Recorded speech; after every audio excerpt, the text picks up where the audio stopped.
होगी करनी होगी हमारी मांगे जय मांगे कर चलेंगे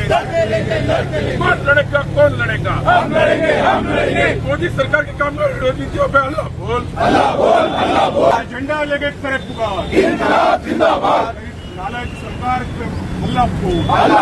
काय सांगाल? आज आपण जिल्हाधिकारी कार्यालयासमोर निदर्शने करतात, काय आपला विषय होता? आज आमची ऑल इंडिया संघटना मेडिकल रिप्रेझेंटेटिव्हची FMRE आहे. त्यांनी दिलेल्या मार्गदर्शनानुसार पूर्ण देशभरातले 2 लाखाच्या वर मेडिकल रिप्रेझेंटेटिव्ह आणि जळगाव जिल्ह्यातले 1000चे वर मेडिकल रिप्रेझेंटेटिव्ह एक दिवसीय जनरल स्ट्राईकमध्ये पार्टिसिपेट होत आहे.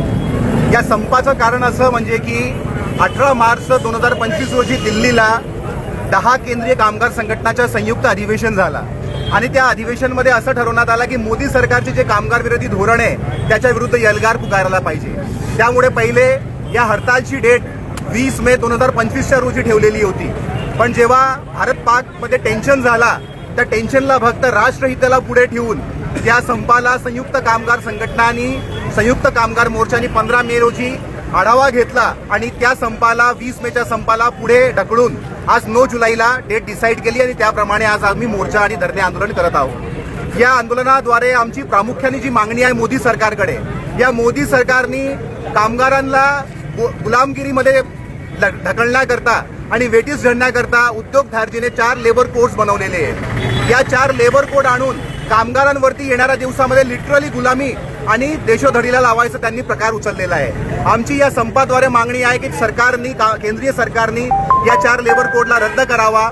सेल्स प्रमोशन एम्प्लॉईज एक जे मेडिकल रिप्रेझेंटेटिव्ह करता स्पेशल एक्ट बनवलेला गेला होता संघटनाच्या संघर्षानंतर. या देशामध्ये 2च इंडस्ट्री करता स्पेशल एक्ट आहे. एक वर्किंग जर्नलिस्ट करता तेव्हाचे पंतप्रधान नेहरूजींनी बनवलं होतं सेपरेट ऍक्ट उद्योग स्पेसिफिक, आणि मेडिकल रिप्रेझेंटेटिव्ह करता सेल्स प्रमोशन करताय सेल्स प्रमोशन एम्प्लॉईज एक बनलाय. तर सेल्स प्रमोशन एम्प्लॉईज एकचा पुनर्जीवन करा. त्यानंतर मेडिकल रिप्रेझेंटेटिव्हच्या कामाचे स्वरूप निर्धारित करा, म्हणजे स्टॅच्युटरी वर्किंग रूल्स जे आहे त्याचं गठन करा. त्यासोबतच औषधी आणि औषधी उपकरणांवरती जे GST आहे 5 ते घेऊन 18% पर्यंत GST आहे, ती GST रद्द करायला पाहिजे. कारण औषधी जी आहे ते चॉईसचा विषय नाहीये, मजबुरीमध्ये पेशंटला घ्यावी लागते, जनताला घ्यावी लागते. तर त्याच्यावरती GST लादून सरकार जनताच्या खिशातून अजून पैसे उकडायचा कार्यक्रम सरकारने केलेला आहे, ती GST रद्द करायला पाहिजे. त्यासोबतच जे नकली औषध विकले जातात या देशामध्ये त्याच्यावरती त्या मॅन्युफॅक्चरर्सवरती कडक कारवाई करायला पाहिजे. आणि मेडिकल रिप्रेझेंटेटिव्ह सोबतच डॉक्टरांच्या प्रायव्हसीमध्ये फार्मा इंडस्ट्रीने गॅजेट्स आणून जे आयपॅडच्या थ्रू मेडिकल रिप्रेझेंटेटिव्ह डिटेल करतात डॉक्टरांकडे, त्या ॲपद्वारे त्यांच्या प्रायव्हसीमध्ये हनन होत आहे.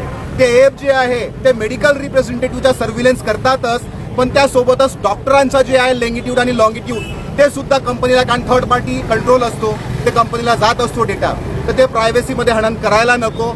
आणि ऑनलाईन सेलिंग ऑफ मेडिसिन्स, आज देशामध्ये आजच्या पेपरमध्ये न्यूज आलेली आहे की पहलगाम हल्ल्यामध्ये आतंकवाद्यांनी सुद्धा ऑनलाईन प्लॅटफॉर्मच्या थ्रू जे आहे ते त्यांनी त्यांनी मागवलेले होते आणि देशाच्या विरोधामध्ये त्यांनी यूज केले.